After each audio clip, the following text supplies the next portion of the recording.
Sasa naona mmeshakamilika wote. Martin, tupishe. Hiki kawa kikuhusu wewe mtoto. Haya tu. God have mercy upon us. Baada ya baba yenu kusafiri, mmeanza kuonesha tabia za kipumbavu humu ndani. Na mimi ni mpumbavu. Kwanza ile kikao la familia yenu kwanza linihusu bwana. Salum basi sasa baki washauri kama mjomba wao baki. Sasa naombeni mnisikilize. Mmeanza kuonesha tabia za kipumbavu humu ndani. Cha kwanza, mnachelewa kuamka. Tena kama wewe mauma wewe. Cha pili, mnaenda shuleni mnafanya mitihani hamniletei matokeo. Sasa mtihani mnamalizia kesho Ijumaa. Mkimaliza mitihani Jumatatu nataka matokeo. Ni kweli. Sijui mnanisikia? Bana. Martin, nimekwambiaje? Nimeokota 200 chumbani kwako au nikanunua kitumbua. Hivyo Martin una shida gani si umeambiwa utoke?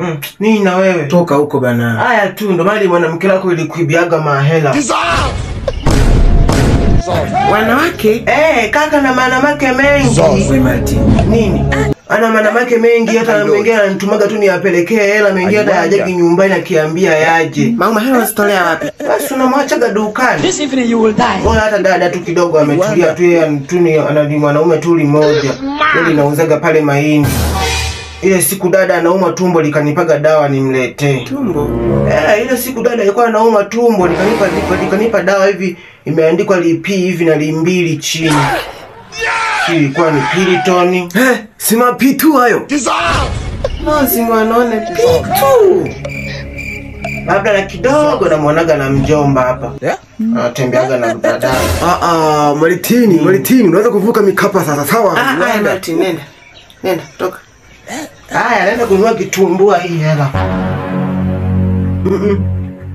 Naona mnataka kuonekana kwenye taarifa za habari. A few moments later. Naam, na katika habari za matukio, mwanamke mmoja ajulikanaye kwa jina la Grace Sospita awaua watoto wake wawili na ndugu yake mmoja kwa kuwateketeza na moto ndani kwao na kutokomea kusikojulikana.